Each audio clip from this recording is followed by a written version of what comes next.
भैया ध्यान दें, आपका क्वेश्चन नंबर 2 हमें बताना है।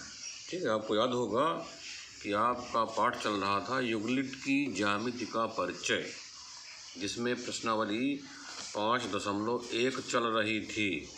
क्वेश्चन नंबर 1 बता दिया गया था। क्वेश्चन नंबर 2 देखिए याद रहे, प्रश्न को जब हम पढ़ेंगे जरा देखिए ध्यान से। लिखा है निम्न पदों में से प्रत्येक की परिभाषा दीजिए।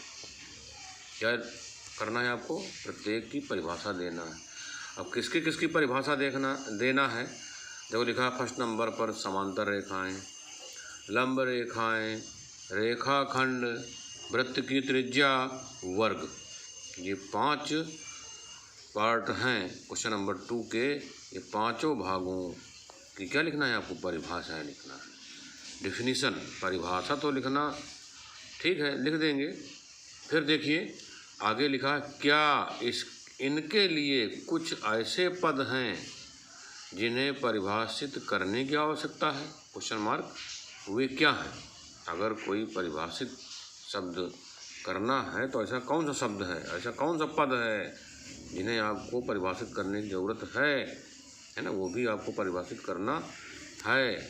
और आप इन्हें कैसे परिभाषित कर पाएंगे? लिए कैसे आप परिभाषित करेंगे? मतलब कुल मिला करके प्रश्न आप पढ़िए, उसमें आपको पूरा उत्तर भी देना है, ध्यान रहे ये, है ना। देखिए फर्स्ट हमने लिखा है, फर्स्ट पार्ट है ना, क्या लिखा है? समांतर रेखाएं। अब समांतर रेखाएं किसे कहते हैं?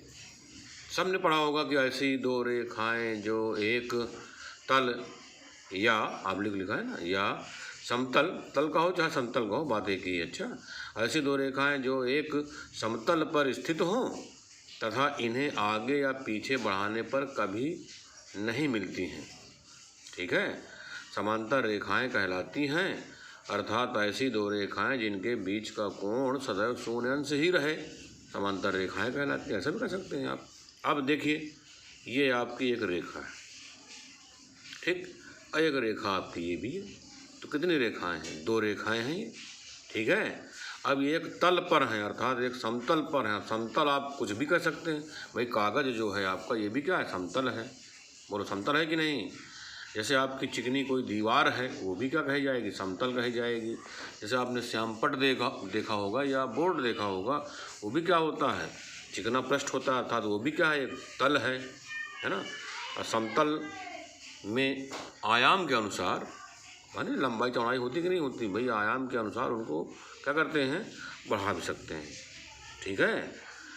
समतल के जो आयाम होते हैं उनको असीमित सीमा तक बढ़ाया भी जा सकता है। तो कुल मिला करके ये 2 रेखाएं हैं। एक रेखा का नाम हमने L लिख दिया और दूसरी रेखा का नाम क्या लिख दिया? M लिख दिया। तो 2 रेखाएं हैं कि नहीं?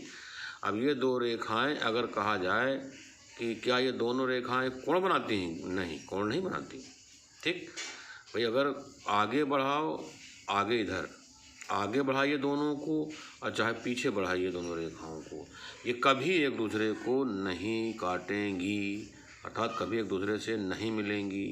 और जब मिलेंगी नहीं तो कोण ही नहीं बनेगा, ठीक है। जब कोण नहीं बनेगा तो हम कहेंगे कितने अंश कोण बनेगा? तो आपको आगे 0 अंश कोण बनेगा भाई, कोण बनेगा ही नहीं, ठीक। तो इसीलिए इन दोनों रेखाओं क्या कहते हैं? समांतर रेखाएं कहा जाता है या समांतर रेखाएं कहते हैं। L समांतर, M ये समांतर का चिन्ह है, ठीक है। L समांतर, M। तो कुल मिलाकर के समांतर रेखाएं समझ गए, हमने देखो लिख भी दिया है। अब आपको परिभाषा के साथ साथ है ना, जो पद प्रयोग में आए हैं उनको भी थोड़ा सी जानकारी देना है, ठीक, क्योंकि पूरे प्रश्न का उत्तर देना है। तो यहाँ पर इधर बोलेगा, यहाँ पर एक पद समतल प्रयोग किया गया है। तो समतल आप जानते हो कि ये क्या है? अपरिभाषित शब्द है, इसकी परिभाषा नहीं हो सकती या नहीं लिखी जा सकती। जैसे अब आप समतल है क्या? ये लिखा है, बताया नहीं है। जैसे एक बड़े कागज़ की सतह या चिकनी दीवार की सतह या श्यामपट्ट का चिकना तल आदि, है ना, ये समतल बताए गए हैं। सतह को आयाम के अनुसार असीमित सीमा तक बढ़ाया जा सकता है। इस प्रकार हमने लिख दिया। इसको आप अपने फेयर में नोट कर लीजिएगा। अच्छा, तो कुल मिला करके लिखना ही पड़ेगा। तो लिखना थोड़ा सा कठिन होता है, जानकारी तो रहती है, अंदर रहता है मन के अंदर या पेट के अंदर, लेकिन उसको आपको कॉपी में लिखना पड़ेगा। ठीक, जानते हो तो उसको कॉपी में लिखना पड़ेगा। कॉपी में व्यवस्थित लिखना होता है। परीक्षा में आप समझ रहे हो कि लिखना ही पड़ेगा, वहाँ बताना नहीं है, क्योंकि मौखिक परीक्षा तो होती नहीं है, लिखित परीक्षा होती है। तो आपको कॉपी में लिखना भी आना चाहिए। अब दूसरा सेकंड पार्ट है लंब रेखाएं। लंब रेखाएं क्या, देखिए इधर लंब रेखाएं। जब एक रेखा दूसरी रेखा पर इस प्रकार मिले कि बनने वाले आसन्न कोण बराबर हों तो प्रत्येक कोण समकोण होता है और पहली रेखा या गिरने वाली या मिलने वाली रेखा लंब रेखा कहलाती है। अब रही बात इसे कैसे बताएंगे, तो आप खुद समझ सकते हैं कि भैया एक रेखा तो ये है, देख रहे हो आप। अब एक रेखा आपकी ये है, अब एक रेखा पर दूसरी रेखा ये देखो इस प्रकार ये गिर रही है, ठीक है। दूसरी रेखा पर एक रेखा क्या है, गिर रही है। अब जो कोण बन रहे हैं, आसन्न कोण जो बन रहे हैं, ठीक है भैया, एक रेखा ये आपकी ये थी, इस रेखा पर एक ये दूसरी रेखा क्या है, गिर रही है, देख लो आप। अब आसन्न कोण एक ये बन रहा है और एक आसन्न कोण ये बन रहा है, ठीक है। अभी आसन्न दोनों कोण क्या होने चाहिए, समान होने चाहिए। क्यों, जब आसन्न कोण ये समान होंगे, ठीक, तो प्रत्येक कोण कितने कितने का होगा, 90-90 का होगा, अर्थात समकोण होगा। ठीक, अब इसमें एक रेखा क्या कही जाएगी, लंब कही जाएगी। तो ये वाली रेखा इस रेखा पर क्या है, लंब है। ठीक, वैसे तो दोनों ये आपस में लंब हैं, ठीक है। तो कुल मिलाकर के लंब रेखाएं किसे कहते हैं, ये बात हमने आपको दर्शा दिया, थोड़ा सा लिख भी दिया है। अब इससे संबंधित पद भी हैं जो कि प्रश्न में पूछा गया है। अब पद क्या, जैसे एक आपको कोण है ना, आसन्न कोण, समकोण, तीन बातें इससे निकलती हैं। अच्छा, ABC। अब कोण क्या होता है, जैसे आपका एक बिंदु है बिंदु, इस बिंदु से, अर्थात जब एक बिंदु से दो किरणें, ये देखिए किरण ये निकली और एक किरण ये निकली, देख रहे हो। एक बिंदु से जब दो किरणें निकलें तो बनने वाली आकृति क्या कहलाएगी, अब ये क्या कहलाएगी, आकृति जो बन गई है कोण कहलाएगी। ठीक, अब ये कोण जो होगा, अब वो शून्य अंश तो होगा नहीं भाई, न्यून कोण होगा, समकोण होगा, अधिक कोण होगा, ठीक है। ये कोण कुछ भी हो सकता है, तो यहाँ पर न्यून कोण है। तो एक बिंदु से क्या निकाला हमने, दो किरणें। एक बिंदु से जब दो किरणें निकलें तो बनने वाली आकृति क्या कहलाती है, कोण कहलाती है। तो ये कोण की परिभाषा है। फिर इसके बाद आसन्न कोण, ऐसे दो कोण जिनका शीर्ष एवं एक भुजा उभयनिष्ठ हो। ठीक, ऐसे दो कोण, देखिए एक कोण ये बन गया और एक कोण ये बन गया, देख रहे हो, दो कोण हुए कि नहीं हुए। अब एक कोण तो ये हो गया और दूसरा वाला कोण ये हो गया। ठीक, तो दोनों कोणों के शीर्ष क्या है, उभयनिष्ठ हैं। इस कोण का भी शीर्ष यही है और इस कोण का भी शीर्ष यही है, अर्थात दोनों कोणों के शीर्ष एक ही हैं, अर्थात उभयनिष्ठ हैं। और दोनों कोणों में देखिए ये वाली भुजा क्या है, उभयनिष्ठ है, ठीक है। तो ऐसे दोनों कोण क्या कहलाते हैं, आसन्न कोण कहलाते हैं। ये दोनों कोण क्या कहलाएंगे, आसन्न कोण। अब रही बात एक C है, समकोण। तो आप खुद समझ रहे हो कि ऐसा कोण जिनकी माप 90 अंश हो, भाई ऐसा कोण जिसकी माप क्या हो, 90 अंश हो, समकोण कहा जाता है, ठीक है। अब कुल मिलाकर के ये कोण है, अगर इसकी माप क्या हो जाए, 90 अंश हो जाए, तो भाई ये समकोण कहा जाएगा। तो कुल मिलाकर के लंब रेखाओं से संबंधित हमने परिभाषा है ना, या उससे संबंधित जो पद हैं वो हमने लिख दिया है। इसे आप अपने पेयर में लिख लीजिएगा और जानकारी भी रखिएगा, क्योंकि परीक्षा में जब कभी आए तो परीक्षा में आपको लिखना भी पड़ेगा। ऐसा ना हो कि मालूम भरो लिख ना पाओ कुछ, ठीक है। तो क्या लिखेंगे ये हमने थोड़ा सा लिख दिया है, तो इसको आप अपने पेयर में नोट कर लीजिएगा चित्र सहित।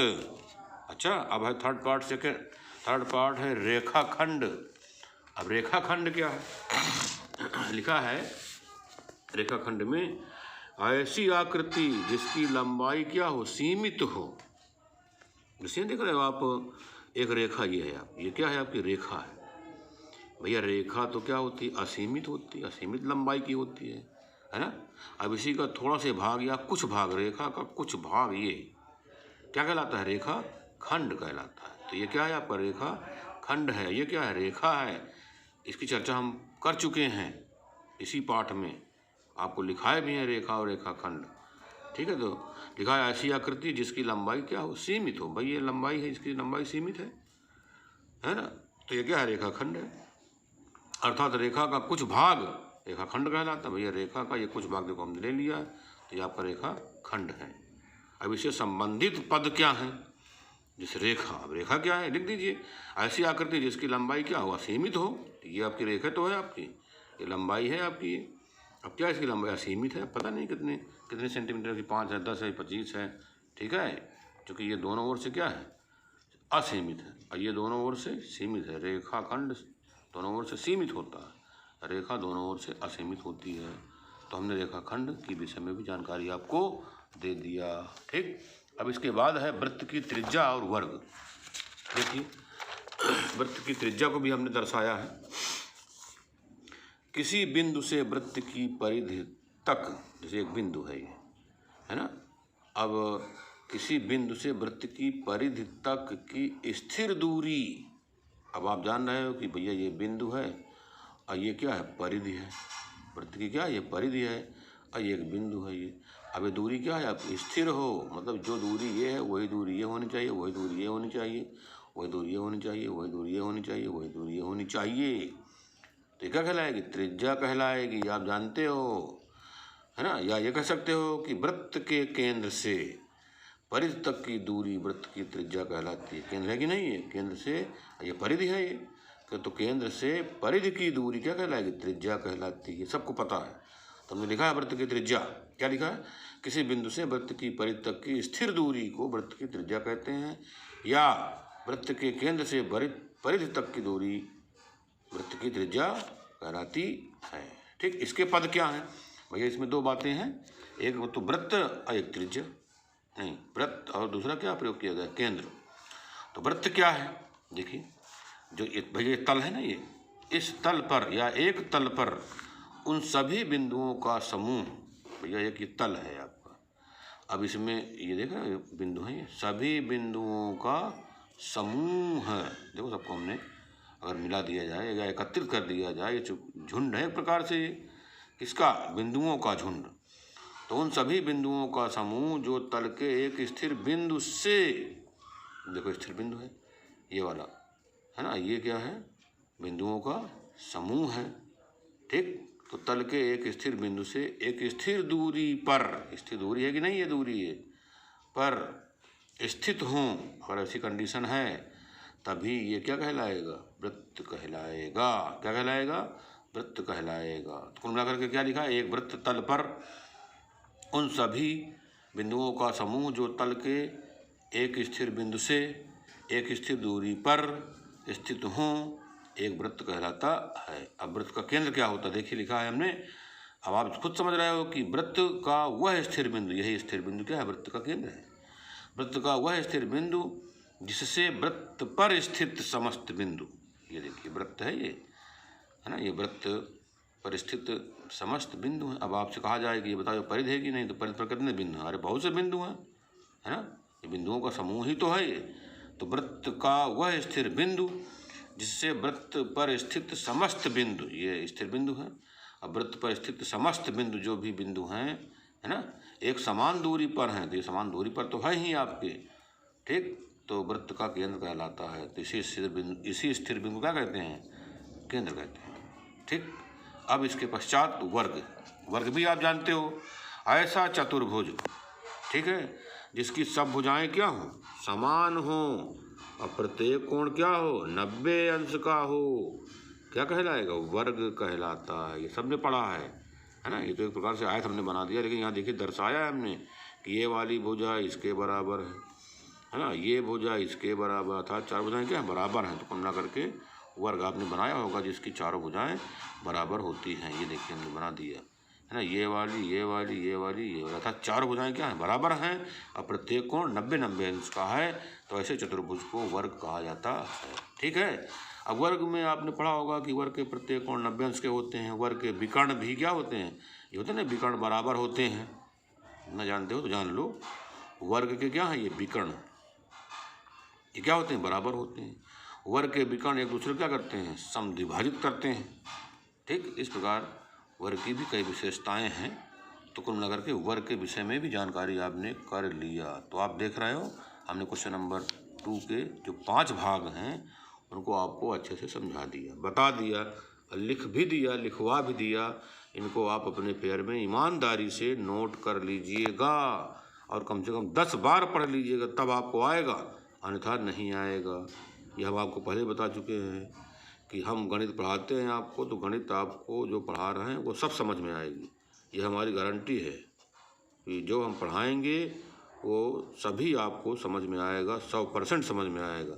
लेकिन आपको आएगा नहीं, अब आएगा कब तक नहीं, जब तक आप घर में प्रयोग नहीं करोगे। तो प्रयोग करना अनिवार्य है। तो लिख करके भैया पेयर में तो पूरे कर लीजिए और लिख करके सीख लीजिए कि अगर परीक्षा में आ जाएगा वर्ग तो हम क्या लिखेंगे। तो लिखना भी चाहिए, लिखने की प्रैक्टिस कर लीजिए। शेष फिर